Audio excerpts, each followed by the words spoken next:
j'espère que vous allez bien. Aujourd'hui, je vous retrouve pour vous parler de mes auteurs préférés. Pas de tous, mais d'un particulier, j'ai décidé que j'allais faire ce genre de vidéo pour pouvoir vous faire découvrir les auteurs qui font partie un petit peu de mes auteurs chouchous.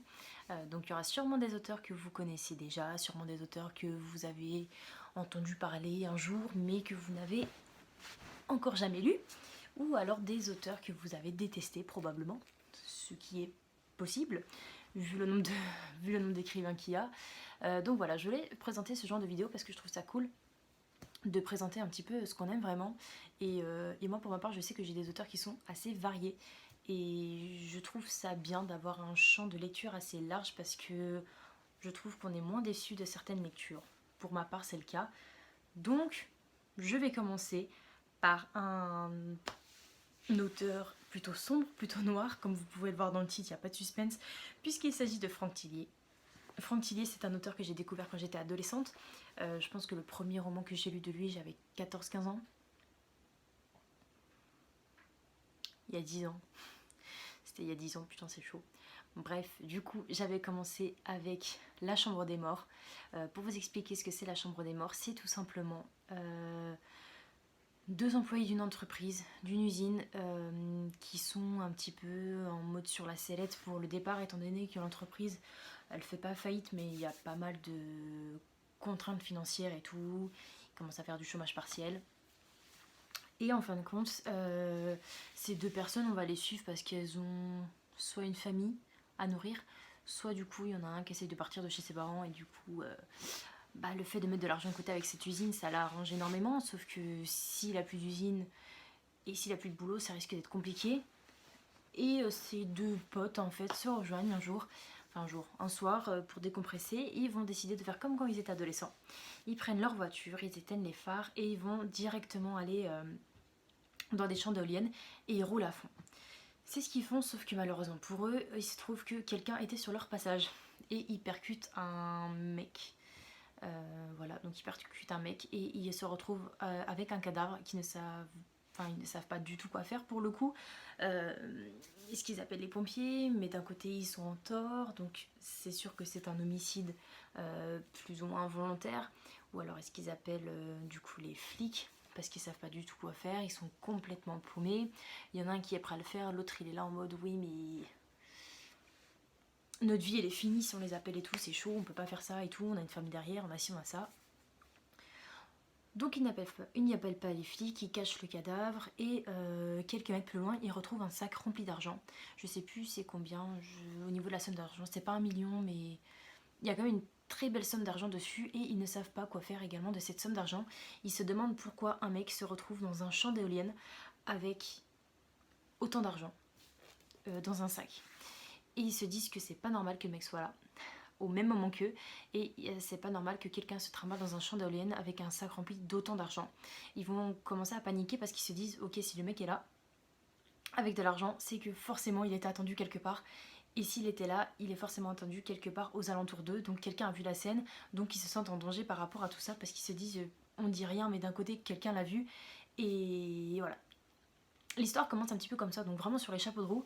On sait pas trop ce qui se passe. J'ai pas envie de vous dire qu'est-ce que ce mec faisait avec l'argent parce que je trouve que ça va casser un petit peu le mystère qui s'écrit autour de ce roman. C'est un roman qui est super sombre, qui est super poignant.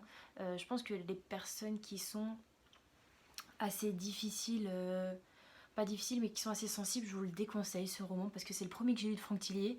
J'avais 14-15 ans, c'est peut-être pas le genre de roman qu'on aime lire, mais pour le coup ça m'a fait tout drôle parce que j'ai aimé ce côté suspense, ce côté sombre, et d'un côté ça m'a rendu mais très très mal à l'aise parce que à 14 ans, j'aurais dû lire, je sais pas, du young adulte, de la romance, j'en sais rien, ce genre de choses qu'on lit, et c'est ce que je n'ai pas fait. Euh, donc voilà, ça m'a pas empêché du coup d'apprécier ma lecture.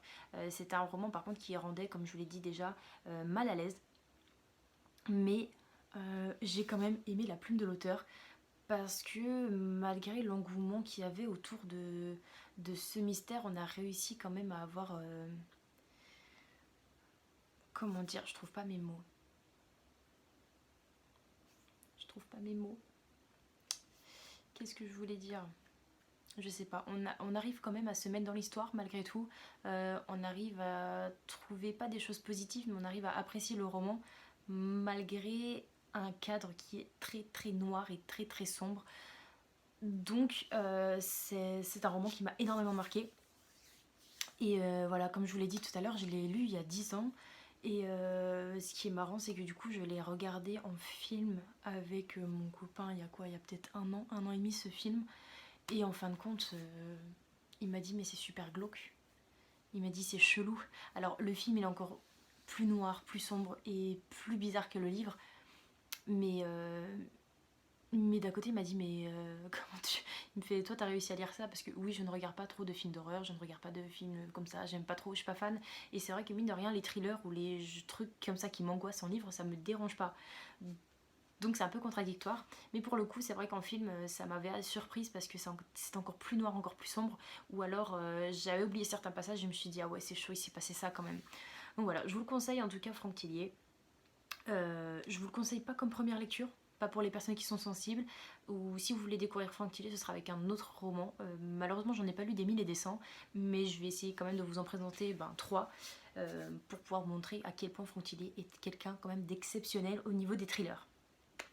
Ensuite, deuxième roman à vous présenter de lui, il s'agit de Puzzle aux éditions Pocket. C'est un roman que j'ai déjà présenté.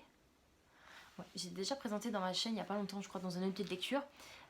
Donc, pour faire un petit peu le résumé de ce roman, on va suivre deux personnes qui sont dans un jeu qui est réputé mondialement parce que à la fin de ce jeu, il y a énormément d'argent à gagner. Ce jeu s'appelle Paranoia. Et Paranoia, c'est un jeu où on demande des épreuves qui sont au-delà de nos limites et qui sont des épreuves où la réalité se confond un petit peu avec l'irréel et le virtuel. Donc c'est assez contradictoire, enfin c'est pas contradictoire, mais c'est assez angoissant et c'est assez bizarre à lire en livre parce que du coup à chaque fois qu'il se passe un truc, à chaque fois qu'il y a une scène, on se dit est-ce que c'est une mise en scène ou alors est-ce que c'est vrai? Est-ce que du coup la personne le vit vraiment ou est-ce que c'est du coup dans le jeu? On sait pas trop, on est carrément paumé. Et ce livre m'a fait faire non pas des cauchemars mais des nuits blanches parce que je cogitais. Je l'ai lu en quelques temps, bon il fait un petit peu moins de 500 pages mais ce livre il est très... comment dire? Bah, il fait réfléchir. Il fait pas réfléchir dans le sens où je réfléchis sur ma vie et tout. Non, non, il fait réfléchir dans le sens où quand t'as pas fini le livre, c'est impossible de dormir. C'est impossible de se dire, ok, le mec il s'est passé ça, ça, ça, ça, ça, mais qu'est-ce qui se passe à la fin? Est-ce que c'est vraiment un jeu? Est-ce que c'est pas un jeu? Qu'est-ce qui se passe? Pourquoi un jeu comme ça a été créé? Parce que tout est mis un petit peu les uns sur les autres. Et ouais, le truc qui m'avait fait kiffer quand j'ai lu du coup le résumé, c'était la règle numéro 1, c'était quoi qu'il arrive, rien de ce que vous allez vivre n'est la réalité, il s'agit d'un jeu. Et la règle numéro 2, c'est l'un d'entre vous va mourir. Donc, on sait pas trop. Et du coup, bah, c'est le genre de roman que je kiffe, c'est le genre de roman que j'ai adoré. Même s'il m'a fait faire des nuits blanches, pour le coup, c'est pas grave. Parce que j'en ai rêvé pendant la nuit, j'ai réfléchi à ce roman pendant que je dormais, tellement ça m'a stressé de pas savoir la fin. Et quand j'ai su la fin, je me suis dit, waouh, il va loin, il va super loin, il est vraiment trop dans le turfu, genre c'était trop pour moi. Donc je recommande Franck Tillier parce qu'il est au-delà de ce que vous pouvez imaginer et je trouve ça super cool parce qu'il a une imagination débordante et j'ai hâte de découvrir d'autres livres parce que du coup je crois que j'en ai un autre, j'ai rêvé de lui et et je sais plus lequel j'ai d'autres. Mais je crois que j'ai que lu en fait, j'ai que rêvé. Dès que j'en ai un, je le lis donc. Voilà. Mais voilà, je recommande vraiment Franck Tillier parce que ce roman, il est exceptionnel aussi, vraiment. C'est les pièces du puzzle. Et l'avantage pour les personnes qui n'aiment pas trop, bon, il est un petit peu long, je vous le cache pas. Mais pour les personnes qui sont un petit peu plus dans le graphisme, sachez qu'il est sorti. Alors, c'est pas vraiment une BD, mais c'est genre. Bon, je vais appeler ça une BD parce que je sais pas comment dire, roman graphique. Voilà, où c'est que la mise en scène, l'angoisse est comme dans le livre, mais en plus on vous aide un petit peu à aller de l'avant parce que il y a aussi les images qui se construisent parce que du coup à la fin ils vont se retrouver comme dans un hôpital psychiatrique, un truc comme ça. Donc pour le jeu, Et en fin de compte, c'était tellement angoissant de... On se fait à l'idée parce que les descriptions, elles sont superbes, hein, mais avec une image, ça aurait été plutôt bien. Et du coup, j'étais tombée dessus à Easy Cash et j'avais hésité à le prendre. Après, je me suis dit, bon, vas-y, non, je vais pas le prendre parce que je l'ai déjà en livre, ça ne sert à rien. Mais là, à l'heure où je vous parle, je regrette de ne pas l'avoir pris parce que je l'aurais sûrement relu avec les graphiques, ça aurait été trop beau. J'irai peut-être voir Easy Cash s'il y a encore en vrai. Je pense que je vais faire ça. Je pense qu'il est parti parce que une pépite Frontilier. Et voilà. Puzzle est très très bien. Si vous voulez le lire, je sais pas. Franchement, je ne saurais pas avec lequel Franck Tillier je pourrais vous conseiller de commencer. Parce que le premier que je vous présentais, il est trop noir. Et celui-là, il est très compliqué à comprendre. Donc, mon avis ne sert à rien. Désolée. Voilà. En même temps, j'en ai pas lu énormément de lui, mais le peu que j'ai lu, ça m'a suffi pour l'apprécier comme auteur. Donc, c'est très bien. Et du coup, à défaut de vous présenter un livre, je vais vous présenter des BD. La Brigade des Cauchemars. Donc, je vous l'ai déjà présenté. Je sais, franchement, c'est du cuit et du recuit. C'est du réchauffé, mais c'est pas grave parce que cette BD est fantastique. C'est Franck Tillier qui l'a écrit et du coup, c'est Yomgi Dumont ou Drac qui l'a peint, dessiné, je sais pas. Je vous cache pas qu'au niveau BD, je suis pas calée, donc je ne sais pas trop. Je ne sais même pas c'est quelle maison d'édition. Y a-t-il marqué une maison d'édition? Non, s'il n'y a pas marqué...